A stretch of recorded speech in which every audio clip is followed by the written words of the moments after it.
Coming up on market shares, big-time shakeups at OpenAI. We'll break down Sam Altman's unexpected departure and return. Plus, our student business spotlight, well, it's back. Campus clothing company Greater Things CEO Aidan Turner joins us in studio.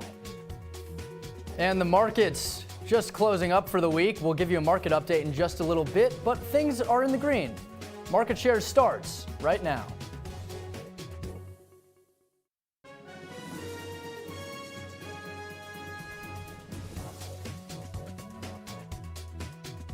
Good afternoon and welcome into Market Shares on this Friday afternoon. I'm Bradley Hoppenstein. And I'm Chilekasi. Adele. Annie Claff is on assignment. Thank you for joining us. A lot to get to, Chile. We're off for 1 week on Thanksgiving break and all this drama with OpenAI, but we start our show actually with some breaking news out of Washington this morning. George Santos has been expelled from Congress. The Republican from Long Island had spent his first year in office dealing with a number of controversies. The final nail in the coffin was a damning House Ethics Committee report released before Thanksgiving. That report had substantial evidence that Santos used campaign money on Botox, designer products, an OnlyFans subscription, and other personal benefits. Yeah, a lot to sort through there. In a vote on Capitol Hill this morning, Santos got a 2/3 majority bid to remove him from his post. He left the House chamber while the vote was taking place and was photographed getting into a car.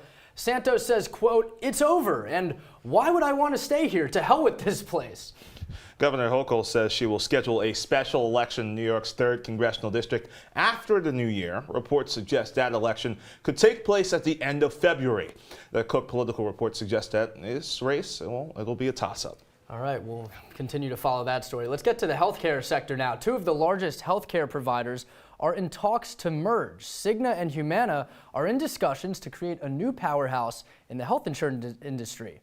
The exact structure and terms under discussion are still unknown. Cigna currently has a market value of about $83 million, Chile. Humana about $62 million, but both stocks falling on Wednesday after the news, which is a bit interesting. This merger would obviously be huge and could be worth up to $140 billion. If the two join forces, they could rival the combination of UnitedHealth and CVS. Humana would help Cigna with its unit that handles drug plans, and Cigna would strengthen its scale in commercial insurance, mainly through Medicare, which the company's been looking to do for a while. The two are discussing a stock and cash deal that could be done by the end of the year if all goes as planned. Wow. One of the men most integral to the success of Berkshire Hathaway has died. Charlie Munger served as the holding company's vice chairman. He was CEO Warren Buffett's business partner, his right-hand man, his longtime friend, helping Buffett on investments and business decisions. Munger helped lead Berkshire for over 5 decades. Lately, he'd been using a wheelchair for the last several years, but all accounts pointed to him still being mentally sharp. His 100th birthday would have been a month from today, January 1st. Let's get to the tech sector now. We're learning 33 states, ranging from California to Wisconsin, filed a lawsuit against Meta in October, but details were only unsealed this week. Attorneys generals in over half the country say Meta, for years, has relied on Facebook and Instagram to keep kids and teens engaged for as long as possible. The lawsuit says the company did this to gather as much personal data as it could to sell to advertisers. The complaint, announced on Wednesday, says Meta targeted young users through the two apps with highly manipulative algorithms and tools. State prosecutors say Meta deliberately deployed these techniques to its younger audience to attract and sustain engagement as it collected that data, including from children without parental consent, which is required by law. Market Shares will keep you updated on the next steps in the suit. Hey, let's talk a little sports media, shouldn't we? The NFL and Amazon's Prime Video's first attempt at a Black Friday game ended up being the most watched game of the day, even though the audience came in lower than what some had estimated. The Miami Dolphins' 34-13 victory over the Jets, which I know you're a very big fan of, Bradley, averaged over 9.5 million viewers. With the game being free and heavily promoted about a month in advance, Amazon was looking for ways to keep people on the site after the game to pick up some of those Black Friday deals. The NFL showed, guess what, still owns Thanksgiving weekend. It's 3 games setting viewership records for the 2nd straight year. Chile, I am a big fan. I got to say that Black Friday game was a bit of a slugfest, though. Let's go back to Thanksgiving weekend, though. U.S. airports set travel records over the Thanksgiving holiday. TSA says just under 3 million people went through airport security this past Sunday. That's the highest number ever. This comes as Americans were traveling home from their holiday, the record being set even with a storm that canceled flights out of a handful of airports across the country. Chicago's O'Hare, just to name one, had 900 flights delayed and 3 canceled. But let's take a look here. This is incredible. Take a look at this picture of the flight radar from Sunday. American Airlines, for one, setting a record with 6.5 million passengers over the holiday week. They had 6,100 departures on Sunday, their busiest day. United also setting a record, 3.2 million passengers in the days leading up to Thanksgiving. And you could barely even see the country there, Chile. I mean, just a map covered of planes. Incredible. I guess that's good for the airline industry indeed. Let's talk about this now. Shein filing to go public in the United States starting next year. The fast fashion e-commerce site has gained popularity due to its attractive low prices. The IPO, or initial public offering, comes despite accusations concerning the use of forced labor. Now, the SEC is currently being asked to investigate the situation before Shein is allowed to trade in the United States. The company has acknowledged that forced labor has been found, but is taking steps to change its system. Shein still with some work to do prior to winning over the trust of a lot of people in the U.S. market, Bradley. Going to be interesting to follow, but talk about a company that's gained a lot of traction over the past few years. Yeah, definitely. All right, one of the biggest stories over the past year or so, home prices in the U.S. just continue to go up, up, and up. The S&P National Home Price Index shows price tags on houses hit a record high, a new record high in September, also notching 8 consecutive months of increases. I mean, that's crazy. Even as mortgage rates sit in the range of 7%, historically low inventory keeps driving up those home prices. September prices were up 6% from a year ago, which S&P says is well above the typical annual increase it's seen over the 35 years it's tracked the data. Cities seeing all-time highs right now: Atlanta, Boston, Charlotte, Chicago, Detroit, Miami, New York, and Tampa, which makes a lot of sense, some big cities. The Northeast and Midwest each had increases of more than 5% from a year ago and continue to be the nation's strongest regions. The West, where prices have fallen, remains the weakest. You know, every once in a while, I'll go look at Zillow, and you go from maybe 2019 to like now, and the prices are just so insane. And no one's buying. Yeah, no one's buying. I mean, who wants a 2-bedroom, 2-bathroom house for like $750,000, right? It is nuts. We'll have to see. I'm waiting for the market to stabilize, but I feel like there's some kind of crash coming. Prices keep coming up, but actual home sales keep falling. Right, eventually. Well, Sam Altman is officially back as the CEO of OpenAI, but it was not necessarily a smooth ride back to the head of the company he co-founded. Benjamin Schiller joins us now with the timeline of the story that rocked the business world. Hey, Ben. Hey, Chile, happy Friday. Well, you are right. Sam Altman is back as the CEO of OpenAI, and it appears the chaos has subsided. Let's go over the overhaul of the company's leadership first before we go over that rocky timeline. Altman returns as the CEO. His replacement will resume her previous role in the organization, and the new board consists of other business leaders, including former Salesforce CEO Bret Taylor. He'll be the chair. Former U.S. Secretary of the Treasury Larry Summers will also be on the board, and so will CEO of Quora, Adam D'Angelo. And now let's go over that timeline. The last time Market Shares was on the air, Sam Altman was the CEO of OpenAI, and now he is the CEO again after being away from the companies for just 12 days. On November 17th, it was announced that Altman was fired as the CEO of the company he co-founded. The company's board said they had an issue with the way Altman was leading the company. However, they would not say what that issue was. Then top officials begun leaving the company in protest. Also, it was reported that the company's funding was in jeopardy and could tank the value of the company. A few days had passed and Altman began reconsidering a return. Then on November 20th, Altman said he would be joining the AI team at Microsoft. It looks like the AI world will be able to relax, enjoy break with family, enjoy some good food on Thanksgiving. But actually, that did not happen. The next day on the 21st, Altman reached an agreement to return to OpenAI. He will resume his duties as the CEO and had a huge say in its new board. And that brings us up to day 2 today, the 1st of December. Sam Altman was officially reinstated as OpenAI CEO on Wednesday, and the company added Microsoft as a board observer. It also plans to announce some governance changes in the near future, guys. Ben, thank you so much for breaking this down for us. Let's talk about those governance changes, though. What should we expect going forward from the top down at OpenAI? Well, like we just talked about, government changes are expected at OpenAI, and I want to make sure I'm getting this accurately. Altman says it is his highest priority now that he is back as CEO of OpenAI. He says it will take time and patience. He also, at the same time, like we just mentioned, we have new board members. He wanted to handpick each members of the new board. He wants to expand that board. He also wants to diversify that board with new people, new business leaders from across the world of business and everything in between. He also expects an independent review, and he says that the future of the company and artificial intelligence will benefit from these government changes. All right, Ben, thank you so much. A really busy week in the tech sector with that story. After the break, our Peter Elliott will be in studio with a very special guest as we continue our Student Spotlight series. Stay with us. Welcome to an excellent episode of Live from Studio B.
Welcome back to Market Shares. I'm Peter Elliott, and joining us now in studio for our next Student Business Spotlight is Syracuse University senior Aiden Turner. Aiden, thank you so much for joining us here. Excited to be here. Aiden, I think it's funny, you're probably best known for your sweatshirts and crew necks, but it's funny, you're wearing a suit today. Does that feel out of the ordinary? A little bit out of the uniform, but I had to match the energy on your side. So. I appreciate it. You're rising to the level of CitrusTV here. So let's talk about what you're best known for, your brand, Greater Things. Tell us about how it came about and why you're here today.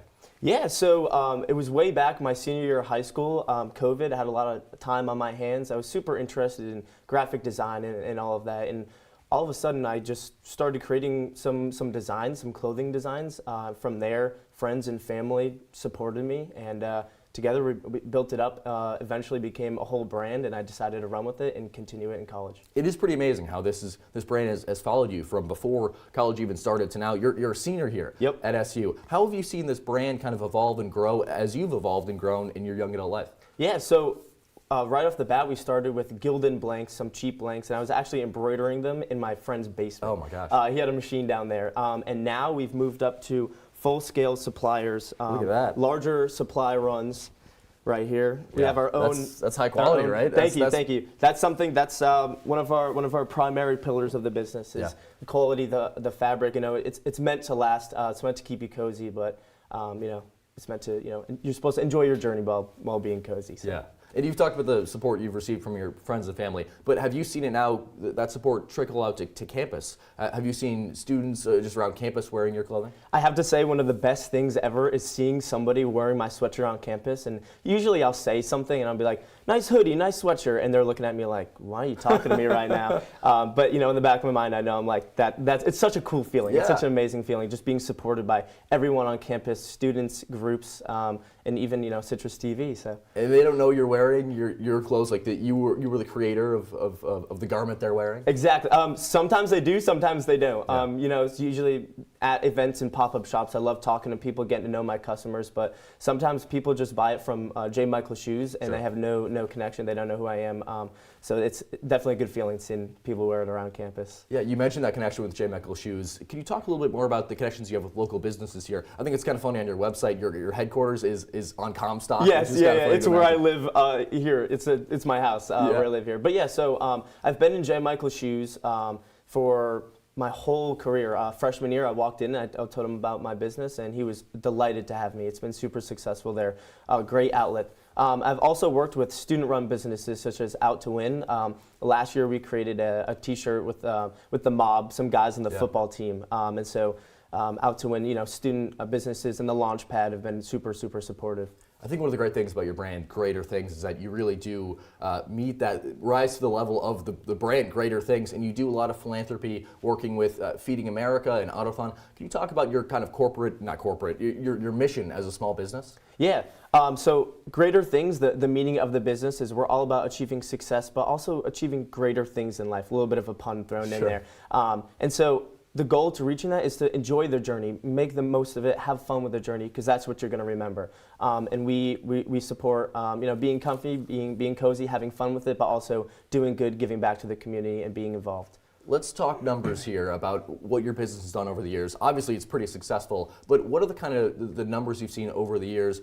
What are sales like for Greater Things? Yeah, so we've done just over about 60,000 since the beginning, so about 4 years ago, and we've sold probably over 1,000 units at this point. That's incredible. And where have you sold these units to? All over the country, the world? Right now, I'm not sure if I'm international yet. Maybe somebody has one overseas. They brought it over. Sure. But no, right now, all over the country. So I do a lot of events back home. I'm from Rhode Island, so I do a lot of stuff in Providence, Boston, that area. And I also do a lot of stuff here.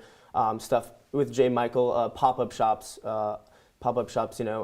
with the Launchpad, all that kind of stuff. So I'm kind of all over the place, but of course, I ship to family members, people buy gifts, so we're all over. Of course, and you've got a pop-up shop coming up soon, right? I do, yeah. It's going to be it's Friday. By the time it's going to feel free to head over. It's going on right now.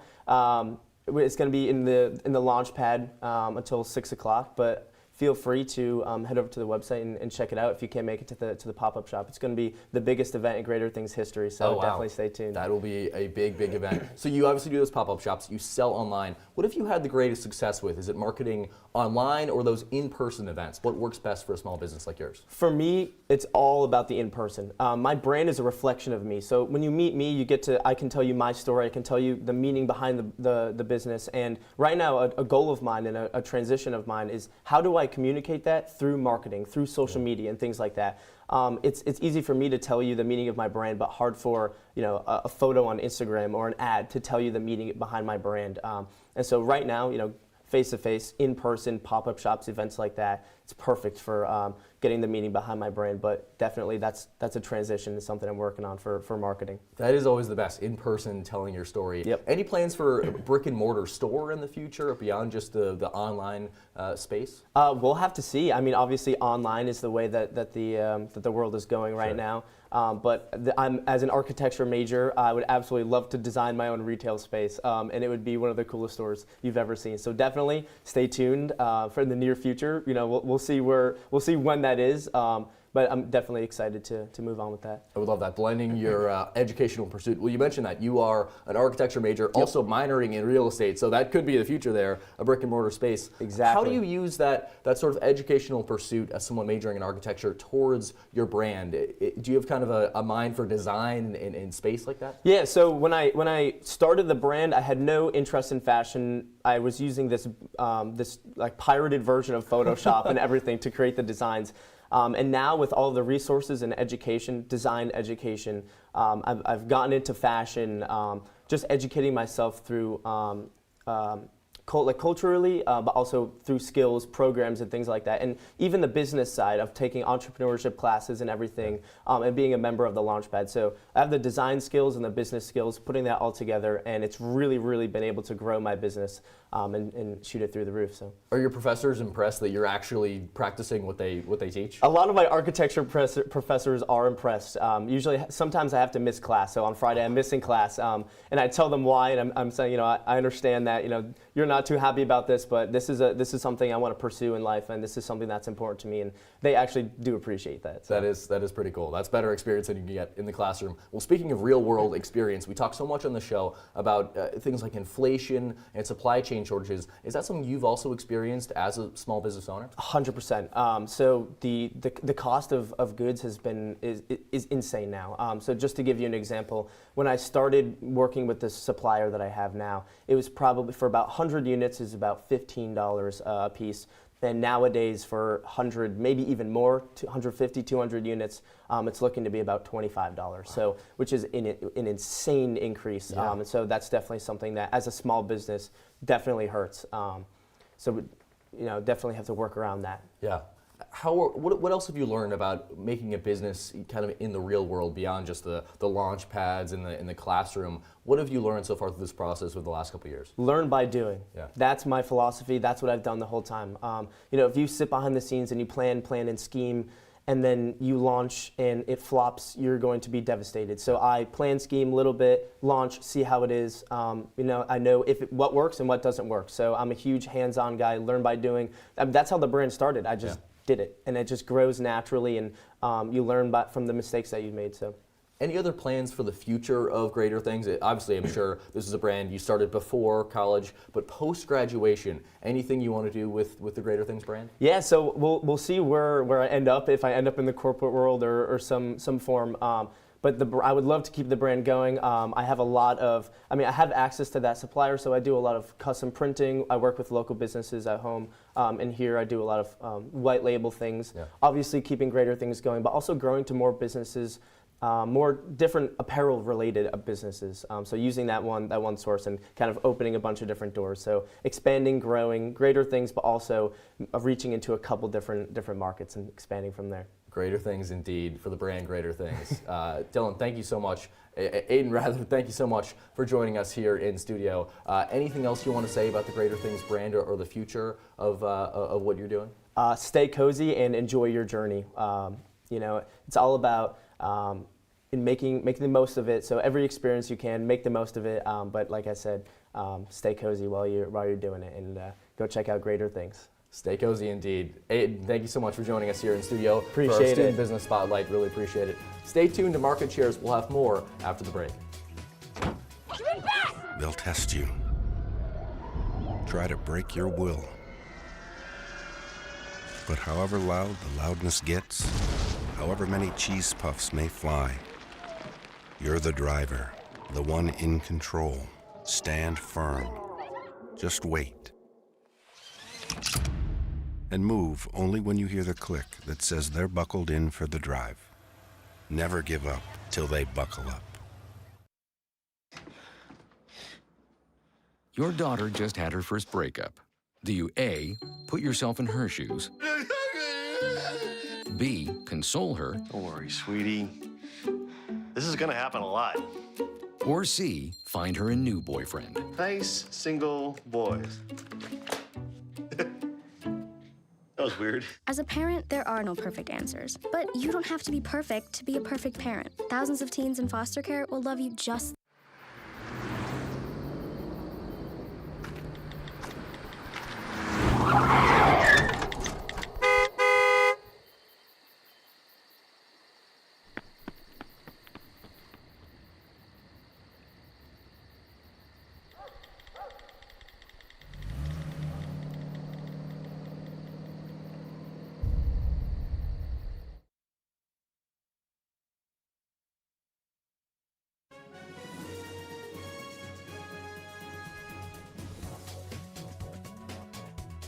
Welcome back to Market Shares. About 24 past the hour, let's take a look at how our three major indexes ended the week. We're going to start things out with the Dow, per usual, Chile. The Dow ending the week up about 8%, and you could see All three major indexes in the green to end the week. You can see a nice kind of steady climb. I mean, the numbers at that point are very small, but you can see the market's kind of steadying it out. Stocks are holding steady, and it's really just going to come down to how consumers spend over the holiday season, Chile. I think the holiday season, not just from a shopping perspective, we talked about Amazon trying to keep people with the Black Friday sales, with the football game, but also air travel. Thanksgiving, very good on the air travel mark. Maybe that will continue through the holiday season. All right, let's move on to our market movers now. I'm going to start things off here with Salesforce, the cloud software vendor. Shares jumping this week after they reported earnings. Let's take a look at that Salesforce stock. You can see it's up 27, about 28 bucks, and they're outperforming the NASDAQ on the year, which is only up about 36%. Salesforce stock on the year jumping about 70%. Now here's the thing, they've been able to boost not just their own profits, but other businesses' profits through their software and through lowering their expenses through that company's software. And even though Salesforce has been cutting some costs as well, they slashed 10% of their jobs in January, their profits are up. Let's talk about those earnings though. Their share is rising to about $2.50 a share now, as you can see on your screen after their earnings report. Let's talk about their earnings. Up 11% from a year ago, and they're raising their outlook on 2024 for their operating cash flow growth to 33% from 30%. Yeah, you take a look at their revenue too, and two of their biggest units, customer support and software, the revenue sales for software revenue jumping 12% each. That customer support unit, the biggest one it has, so some big growth there. Why don't we move on to our next market mover? This one is United Health. JP Morgan maintaining a buy rating, also a report from Morgan Stanley also doing the same thing. The healthcare sector, it's something that's seen a lot of recovery this year, increased demand, especially with older patients coming back to doctors' clinics and hospitals for some of those procedures. Elective procedures, something that's very big for a lot of these companies as well. Increased costs due to the recovery from that demand, and you talk about those elective surgeries, that's something that's becoming more stable in the third quarter than the volatility of previous quarters. Yeah, Chile. United Health says it expects the upper end of its fiscal 2024 profit to be right in line with Wall Street's expectations. It's forecasting for 2024 revenue in the range of $400 to $403 billion, and that shows you the rebound in the healthcare sector at the moment. Definitely. From healthcare to airfare. Let's go to Boeing, right? Listen, the FAA granting Boeing this type inspection authorization this week. It allows it to commence flight testing for its 737 MAX 10 jet, something that it's trying to add to its MAX series, which has been very popular. And you talk about some past good weeks for Boeing in terms of orders it's received from airlines. Malaysia Airlines getting some orders of 737-8 aircraft and then 737 MAX 8s for Virgin Australia. Yeah, Boeing shares since the start of the year up 15%. And we know Airbus dominates the narrow body plane market, but Boeing with the 777, the 787, they still dominate the wide body market, and they're manufacturing more and more every year, even after the 737 issues just a few years ago. Yeah, and you talk too, I mean, we're seeing this rebound for Boeing after its stock tanked from August through October, so big rebounds for Boeing there. But coming up on market shares, mac and cheese with no cheese? We'll explain the latest from Kraft in just a little bit. Stay with us.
Stem is precise, no margin for error.